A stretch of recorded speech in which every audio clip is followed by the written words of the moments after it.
Verse 8. Verse number 8.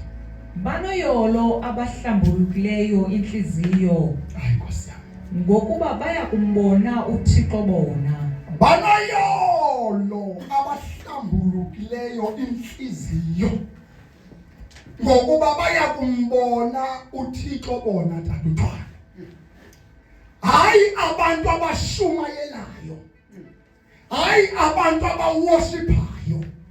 Hayi abantu abakwiposition. Hayi abantu abaziwayo. Kodwa uthi uYesu banoyolo mamuthwane abahlambuluke inhliziyo. Ngabanye amazwi usengami ushumayela ugqekeze. Ibe inhliziyo yakho igcwele inzondo. Usengema uworshipe. Kanti inhliziyo yakho igcwele uheleka. Usengabethi ikeyboard kukhala abantu. Kanti inhliziyo yakho igcwele ububi. Usengathandaza. Uthandaze zimi phasi basiyakwazi ukuma. Kanti uthandaza njalo nabantu ongabathandi.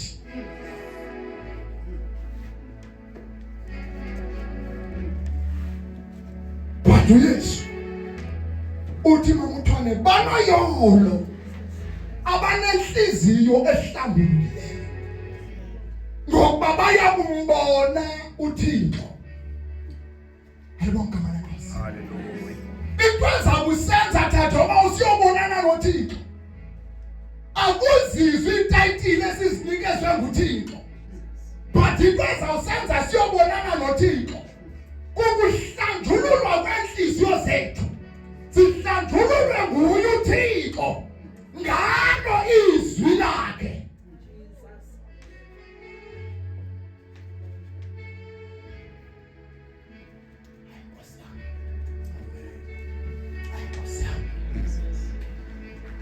Thithi kuyakwazi ukugcwala enkonzweni. Inkonzo ibe ngebhambo. Kodwa phakathi nendawo kube yi-ANC ne-DA. Kabushumela we-ANC abe-DA bayanyefuza. Kabuphakama we-DA abe-ANC bayanyefuza. Indlu kaThixo ijike yaba zipolitiki. Banoyolo abahlambulukileyo inhliziyo. Ngoba baya kumbona uThixo. Akuthiwa banoyolo ababeka izandla abantu bawe. Kodwa kuthiwa banoyolo abanhliziyo ihlambulukileyo. Ngoba baza kumbona uSimakade. Ngoba usengababeka abantu izandla kanti babeka ngenyoka. Usengabathandazela abantu bayifumana imisebenzi kanti uphuma enyokeni. Usengabathandazela abantu izinto zenzeke kanti khona kuphuma khona. Kodwa izwi ledaba lithi banoyolo mashiya. Abanhliziyo ihlambulukileyo. Ngoba baza kumbona uThixo. Ayikho ukuthi ushumayela kanjani. Ayikho ukuthi ushumayela kangakanani. Ayikho ukuthi uthandaza kangakanani. Ndiyaphinda ndithi usengathandaza kanti inhliziyo yakho igcwele inqubo. Ndithi usengathandaza uyaphi inkonzo ungabe absent usoloko upresent kanti inhliziyo yakho ayikho enkonzweni.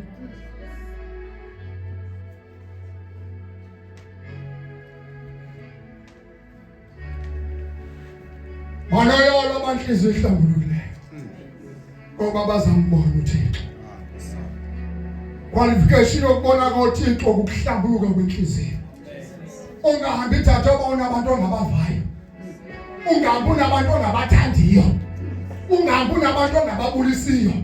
Uthi lo uthetha uYesu Kristu ngisho kanye abangawuthandiyo. Wena sukubathande. Ungabathandi nje uqedwe ubathandazele. Ngoba ijongo kuzalwana nokulungiswa nawe. Ngoba kakuvela ihlobo labantu livukelana nawe. Kusuka lifuna ukususa kwiposition yokuhlangana kwakho noThixo. Livisapho likhoyo. Banoyolo abahlambuluke inhliziyo. Ngoba baza kumbona uThixo. Mana sawukothuka zama ulungisa inhliziyo yakho. Ingabi nomuntu ombambe ngenhliziyo. Ndake ndavoma umfundisi kwenye indawo wathi uThixo uyakundixolela mamonakala. Ngeke ndimxolele udadewabo. Ngizumzekela ukuthi Thixo uyakundixolela wazashaya ithanga ndiyacabanga inonyukile lokho nozuba ngilikhanda sholo the way yabayishaya ngakho uyamuzwa ukuthi udwele enga. Ushumayela shidwa ukuha. Ushumayela ngashunyeziwe. Bazakhohle ukuthi nokuthi lithizwi lenkosi. Wena ukwazi uxolele nguThixo ufuna ukuxolela uThixo uxolele. Ubengaba wena uxolele naye uThixo akazi uxolele. Banoyolo. Abahlambulukileyo inhliziyo. Ngoba baza kumbona uThixo. Uvuka amadaba emsebenzini. Vuka amadaba ekuhlaleni. Vuka amadaba ezinkonzweni. Izinto azifuna ukususa ukuhlambulukeni kwenhliziyo. Ndiyaphinda kabuthwana apha khona. Kakwavuka indaba empilweni yakho usiliwa left and right and center. Kodwa nibayeke ngithi simakade. Le ndaba yayo iqondene nawe. Wangigqithisa uNkulunkulu kwezo zinto. Sengigqithisile. Kwa aba bebendifighter. Kodwa bani bathathe baphushele phambili. Ithayima ukuze kulunge yenza kanje. Thatha kanje. Base bathe ugcineni mamthwana. Kuzofuneka siyokhonza pha kuwe. Wena wenza kanjani? Into sakho siyama ngitinkinga nilona umuntu ongelwiyo. Ndikubanga amadamsi bendiphethwe yenga. Ngithini ndisokolise ixesha lide. Ningijikela zisenhlango. Ngoku nizofuna uncedo kum. Hambani.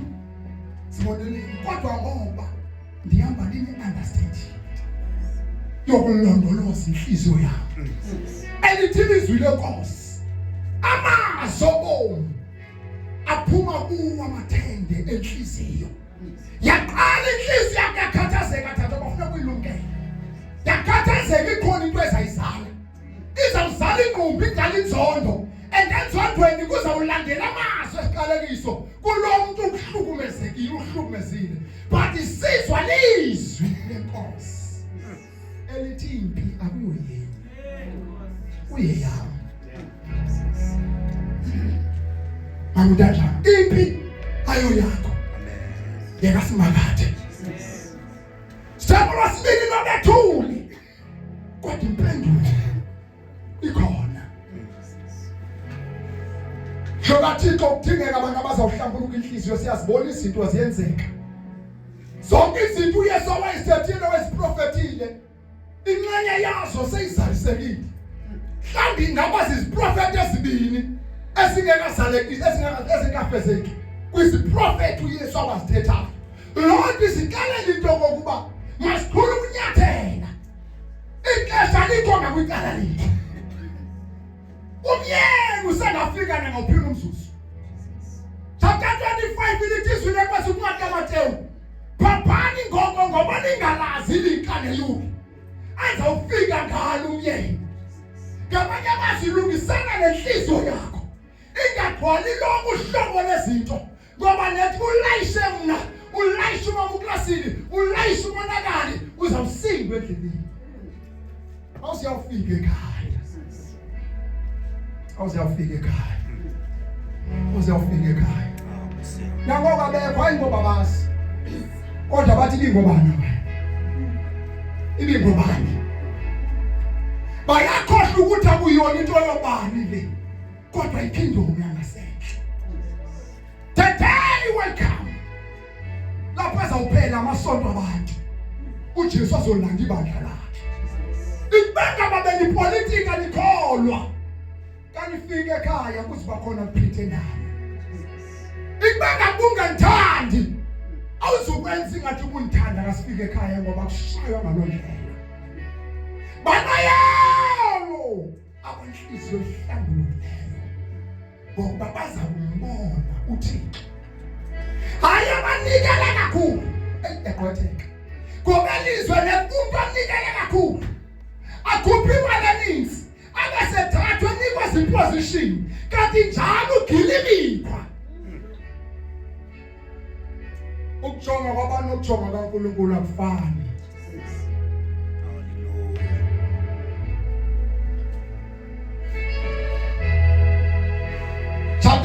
15 John noba uyanga kuyo ngoba sekho isikhathi ngo-18 esibesapha.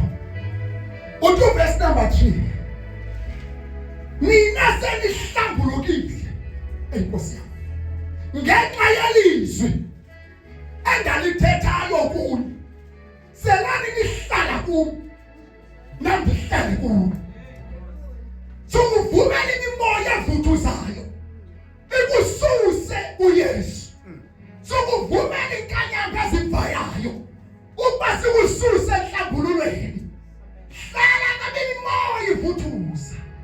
Uhlale ufane nomthi omilisele phezu kwemithi emijeke yamanzi ogqabila olingaboniyo. Uyeke umoya uvayo ufane nomthi uvuma uwele ngale. Mawugqitha umoya ushiye kumthumile kwiposition. Ngoba injongo yomoya makutanjana kukumka nawe. Kodwa lithi izwi lenkosi masifane nomthi omilisele phezu kwemithi emijeke yamanzi. Lithi izwi lenkosi ogqabila olingaboniyo. Usuke ngexesha lawo uvele isikhathi. Kwathi imimoya iyabuka ibone. Ithi nizabonakalela bangenganyeka. Mandilethe lonke uhlobo lenkanyamba. Mandilethe lonke ihlobo elizabenza lose ifocus. Mandilethe lonke ihlobo lemimoya ezakwenza put steps. Ngoba lonke ingxaki kuzavela ihlobo lezithelo elizawuhamba liyongithathela abantu bami. Ithi ke phuthiso lenkosi uJohn. Nina senihlambulukile. Selani hlala kuni. Nami ngihlala kuni. Hlalwa kanjani besifile? Ayikho indlela yokuhlala ingeyini indlela yokuhlala yokufunda izwi lenkosi. Ayikho indlela yokuhlala ingekubi ukuthandaza. Ngoba ikwahlambulula inhliziyo nento yenza uyibona inhliziyo yakuyalwatyuza. Zinto zimbini kumthandazo nezwi. Walahlekana nomthandazo saqhekeka isibili awusakwazi usibona.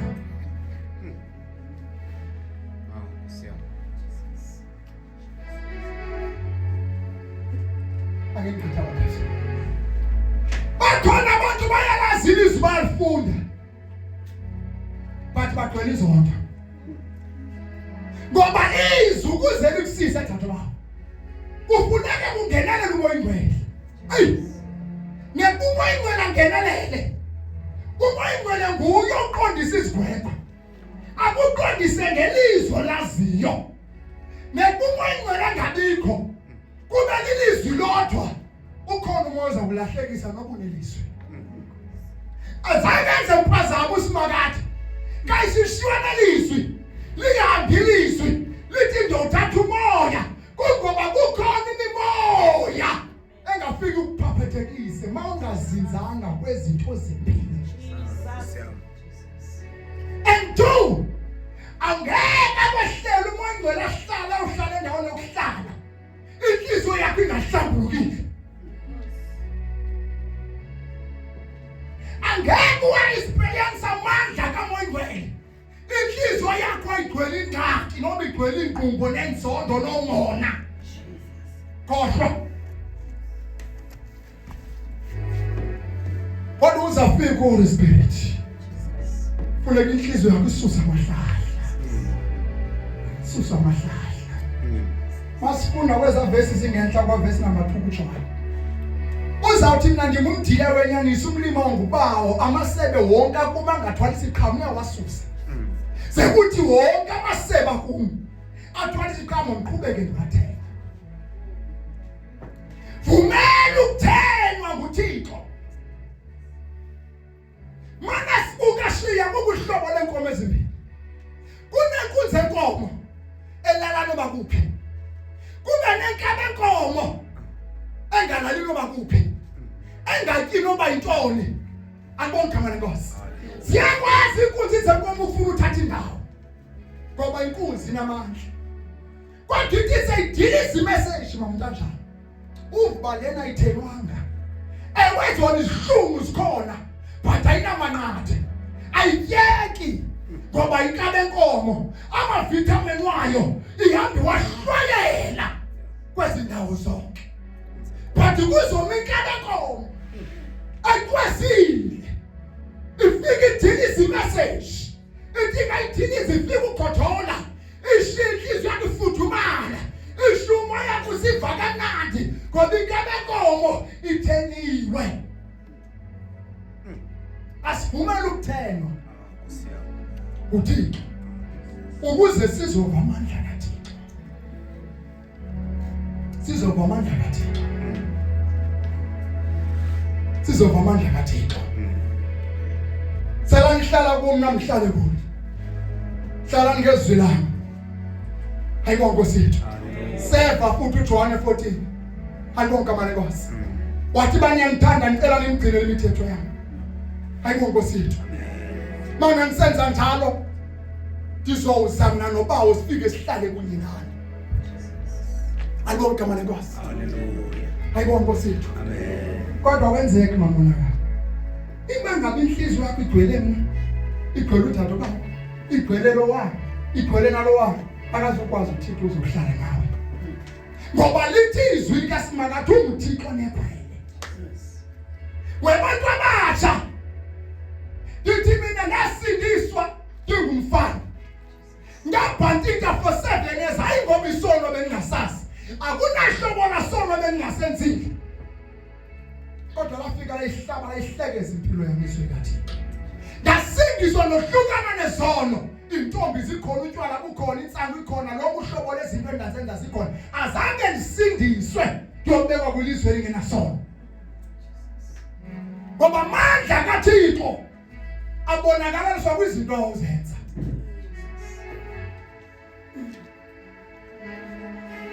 Kwahlukana nabafana kwahlukana nentombi. Isona kusoni sonka. Akuyona into engatyiwa. Isono siyambulala umuntu. Ayibonge kwaSibele. Sithi ngihlaba nabantu ezathi ningahlabelela idlozi ivutha umlilo. But awukwazi ukuvutha umlilo uhamba ne-boyfriend enhliziyweni. Awukwazi ukuvutha umlilo uhamba ne-girlfriend enhliziyweni. Awukwazi ukuthandaza kwenzeke uhamba nenqumbo enhliziyweni. Awukwazi ukuthandaza kuvutha umlilo unabantu angabathandi ugcwele umona khona. Lokhu ngazile uthandaza ufase uthini yoqhubha. Akho into ozokwenzeka. Apha ngithini? Uqonda ukuthi sikhona into efuneke nohlukene naso ukuze lizohlangana naye.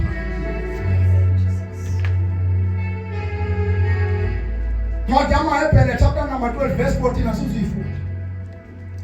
Lithi izwi lenkosi phuthumani uxolo nabo bonke ubungcwele. Ekungekho namnye ayinkosi yami uyakumbona uThixo engenazo ezo zinto.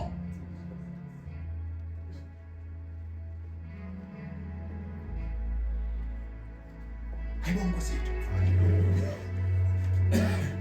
Phuthumani uxolo nabo bonke ubungcwele.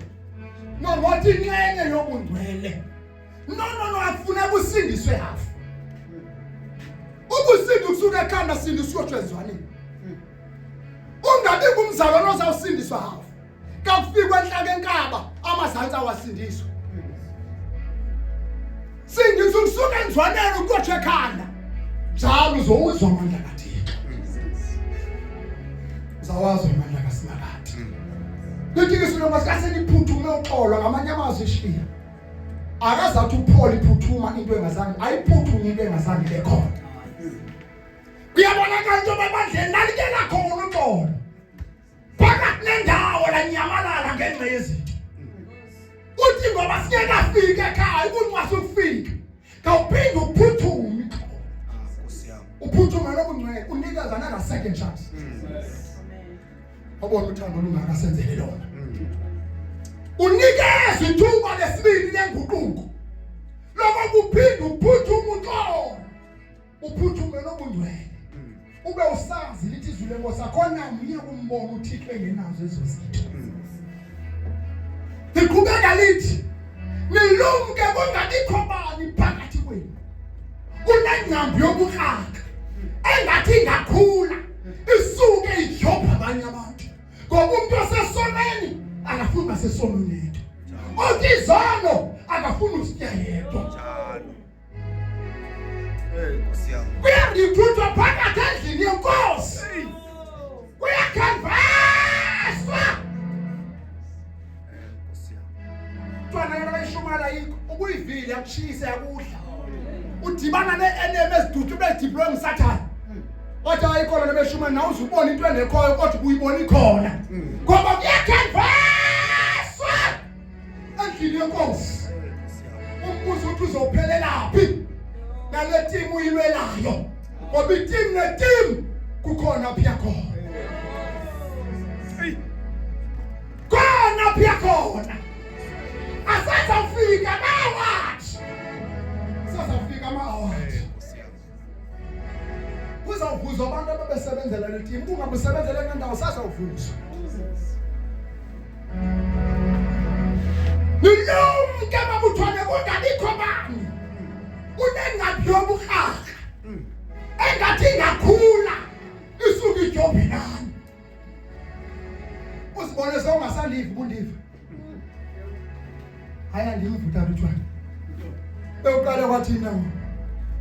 Andimvuta. Asola kethela ngesonto. Yey! Ivangeli lisele lonto. Yeah. Asothi uthetha ngeprosperity. Prosperity yafumana intango endlela. Indaba isesoneni we-keyboard play. Nabo abaguquki vele. Badwela intayitile kodwa iguquka nhlobo. Kodwa mfana mbuka buhlungu. Mase singena ekhaya. Seyidlala ifilimu ngoba izawudlala ifilimu. Nkosi yami. Yale revival izodlala. Kuzothi awukhona ubethi heart. Kodwa ngale. Ngoba iqualification awunazongo. Puthuma! Sisengenele kwesonto. Singekaqinyi izibane. Ngoba sizoqinyi ikhompyutha. Kuzophela amaqhinga, kuphela ukuhlakanipha, kuphela ukwazi, kuphela ukundweba. Silojole nabaphuli abasepulpit. Wathi omnye kwenye indawo, ndoda ngifuna ushumayele. Ngicela ukwazi ushumayela. Sinokuhlangana sinawo njengabazalwane. Wathi indoda ngicela bangabafuni iBhayibheli yazi from Genesis to Revelation. Umfundisi. Hayibo gospel. Naqhubeka nami emhlanganweni nabazalwane. Kanti njalo iBhayibheli yazi. Uyazi nje iBhayibheli engenayo umnikazi wayo. Avela amadimoni am-expose. Phambi kwebandla. Expose yena nonkosikazi wakhala inyembezi. Wathi nangamadimoni enhlasela. Ngathi iBhayibheli yazi from Genesis to Revelation. Ayisebenzile. Ngoba incedani. iBhayibheli. Mongalamkela ngizwi likathi. Ungaba nazo zonke inhlobo zeversion. Ube ne-amplify, good news, umwethu, isiXhosa, lokhu uhlobo lazo uzithatha uqabele ngazo zonke. Afika amadimoni akukhame. Into angazange uyibone. Ngoba ayinawo amandla. Isela. Kodwa udinga ukuyithatha. Nekuyifake kuyikhona. Iqala ikwenzela izinto ongakwazi ukuzenza. Nkosi yami. Ungawuthatha umnqamlezo. Ngoba khona iminqamlezo. Uthatha ufake nesambatho sakho sibe nazo lonke uhlobo lenkwenkwezi. Kwathi ba unalo ikhosi yokusa. Azawuqabela amadimoni ngapha kwenkwenkwezi edwisa umzimba wakho. Aqabele ngapha komnqamlezo ojingayo emqaleni. Lokho ngawuthatha uxhome phezu komnyango. Azawungena kula ndawo nawo ayophuma esifestileni. Na usathane boyika izinto. Woyika umnikazi wezinto. Usathane akahloniphi itayitile yakho. Usathane akahloniphi igift yakho. But uhlonipha umnikazi wegift. Ibangaba wona umhlonipha. Nithi besiwa beshumayela kangaka. Yini? Kungoba shumayela bengazinza. Bengahlelanga ngendlela yokuhlala. Kungabikho kubani dabs. Ungatafike kuwe. Azokukhupha ngenzalo. Ayibonke mayibasi. Hallelujah. Ayibonke mayibasi. Kamanye amazwi akuthe kwa. Ikhathi into enzozoyithetha kuwe. Nekufika ngithethe ngomzalwane kuwe. Ikhona inkinga la. Mana kufika umuntu mangabe ufuna uthetha ngomqake sibheke emthandazweni zamona. Ikweshena yo inye ake sibheke emthandazweni. Ungazwa entertain into ezama Satan. Esiza ngomzalo nokhonza naye. Kanti njalo yena sehamba esinkuni zesonto. Ufuna abantu azawutsha nabo. Banoyolo abahlambulukileyo enhliziyo. Hallelujah. Ngoba bazambona uThixo. Ithe ngisho bibinisoko lesafuneka ngifumane iposition inhloko lesinhloko. Bathi abantu abangakholwayo asazayifumana iposition nomfana. Apantila lungisa inhliziyo yakhe. Lokho yazwa ngabantu abangakholwa. Bathi inhliziyo yakhe impi. Uyathaza fumana le post ayifumana aqala lungisa inhliziyo yakhe. Engangeke umuntu azilethe kwinkinga yakhe. Ujesu ufika nithi inhliziyo yomuntu onakele. Andiswayo uPaul masawuthandaza kuncwadi yabaKolinte chapter 5 verse number 17 esithi bangabubani uKristu Yesu usithi idalwe sitsha into ezindala zidlulile bonani isuke ezabantsha zonke into zakhe ziphuma kusimakade hayi kumprofeti hayi bishop hayi mongameli phuma kusimakade bakhona abanalo lokho uhlobo le540 ebandleni kodwa balale esomeni bavuke esomeni.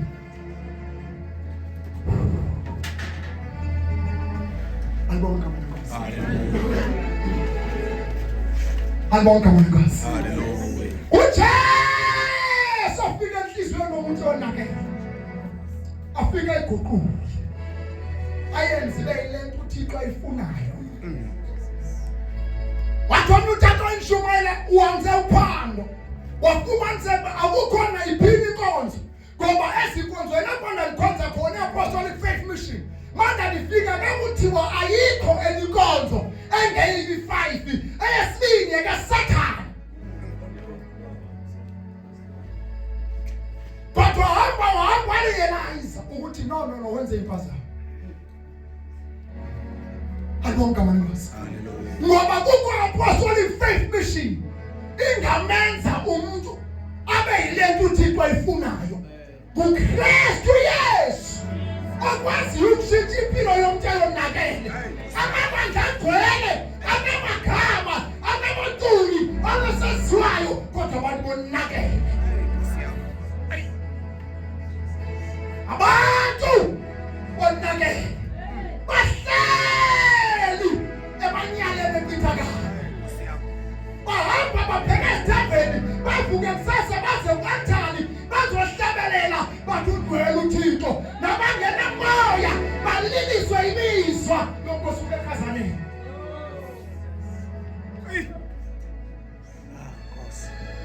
Size Jesu.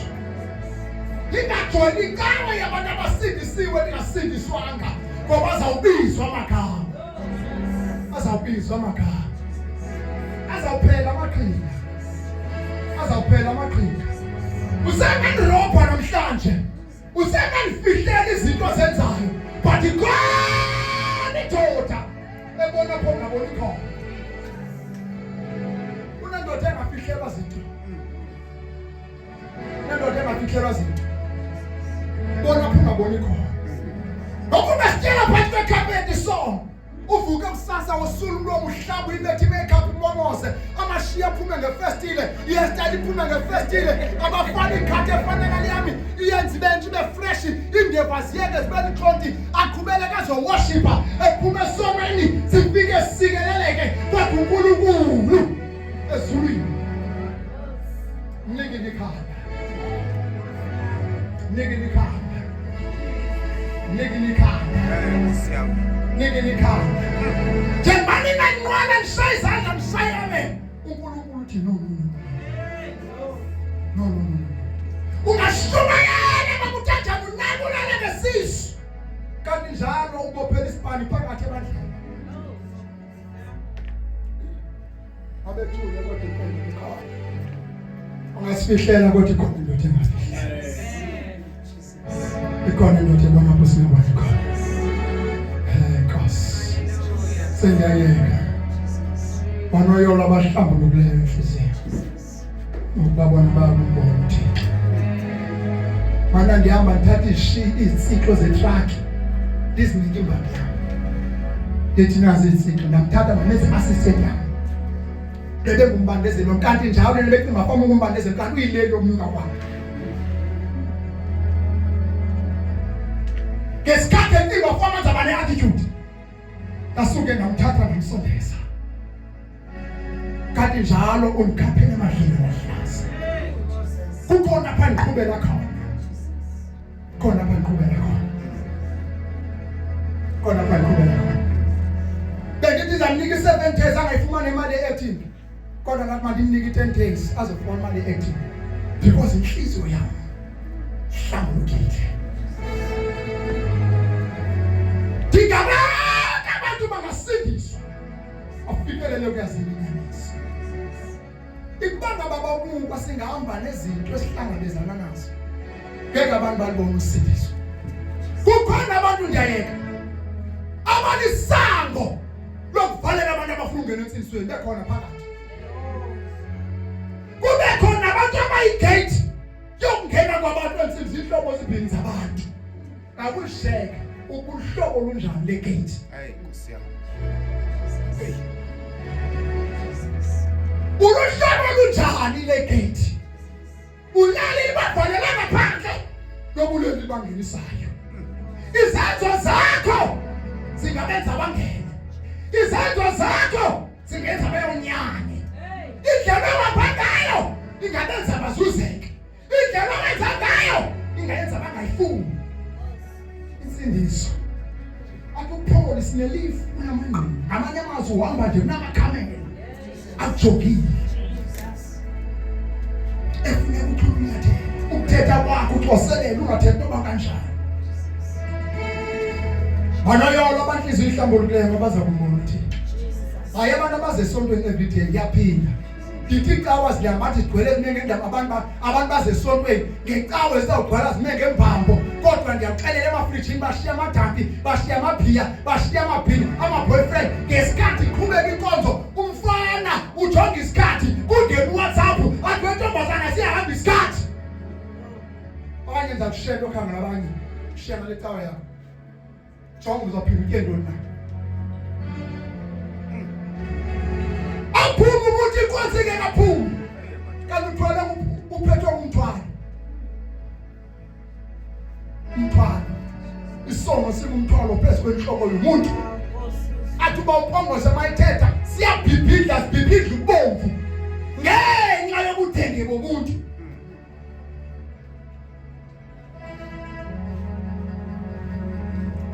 Yazibambezela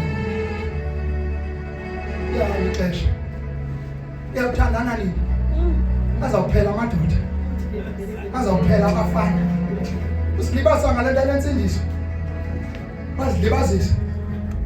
Hayibo Nkosi wena. Hallelujah. Ukayisela umthetha ngayo wathi manga seyiguqukele lento bayamkela wathi mntakwethu singawulinga seziqhathele umfundisi. Umfundisi nonkosikazi wakhe pha kwendlini. Thina singamakhosikazi. Owathi amakhosikazi zofumana isithaveni. Hayi uthina babisengishilo kodwa wathi ukuthi khona engenile emoyeni wami. Ikhona esihlangana umoya wami. Hayibo igama lenkosi. Wathi ukuthi angisakwazi ukubuya ngafa. Hayibo Nkosi wena. Banoyolo abahlambulukileyo kwenhliziyo ngoba zakumbona uNkulunkulu. Hayibo Nkosi yethu. Ebusuku namhlanje ayazi inhliziyo yakho. Akunandaba noba wenze ntoni. Ake sibuke lo muntu sithetha ngaye. Wajikelwa uhlobo labantu bonke emhlabeni. Wajikelwa ngabefundisi ayifike bekhona. Wajikelwa ngabazalwane, wajikelwa uhlobo labantu bonke uJesu baze bambethelele esiphambanweni. Kodwa before anikezele umphefumulo wakhe wadedela wathi bawo ngicela ubaxolele ngoba bayazi into abayenzayo. Ngoba bazazicimile ikhompyutha zakhe engalikhuphanga izwi loxolelo wayengasoze alibone izulu.